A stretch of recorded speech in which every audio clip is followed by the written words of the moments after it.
మీ white discharge, అదే మీ తెల్ల బట్ట గనక ఈ రంగులో ఉంటే అస్సలు ఇగ్నోర్ చేయకండి. బై ద వే, హై, నా పేరు డాక్టర్ శ్రీనిధి.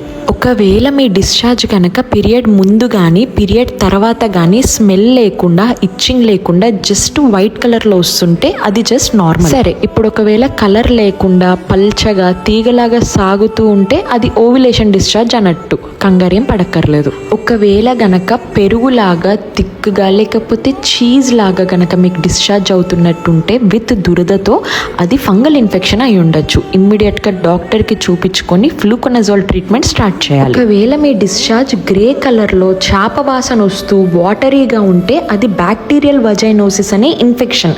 ఇమ్మీడియట్గా డాక్టర్కి చూపించుకోవాలి. ఒకవేళ గనక నురుగగా గ్రీన్ అండ్ ఎల్లో కలర్ మిక్స్డ్గా గనక డిశ్చార్జ్ అవుతూ ఉంటే అది సెక్షువల్లీ ట్రాన్స్మిటెడ్ డిసీజ్. ఎట్టి పరిస్థితుల్లోనూ చూయించుకొని ఇద్దరు పార్ట్నర్స్ ప్రాపర్ ట్రీట్మెంట్ తీసుకోవాలి. వజైనాలో pH తేడా ఉండడం వల్ల ప్రతి అమ్మాయి ఇప్పుడు కాకపోతే ఎప్పుడైనా ఈ ఇష్యూస్ ఫేస్ చేస్తూ ఉంటారు. డాక్టర్ దగ్గరికి వెళ్ళడానికి సిగ్గు కానీ భయం కానీ అక్కర్లేదు.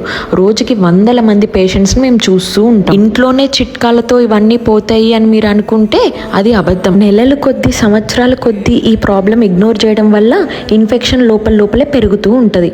ఒక్కసారి డాక్టర్కి చూపించుకుంటే 3 రోజుల్లో కోర్స్ కంప్లీట్ అయిపోయే మందులు ఉన్నాయి. జాగ్రత్త. బై.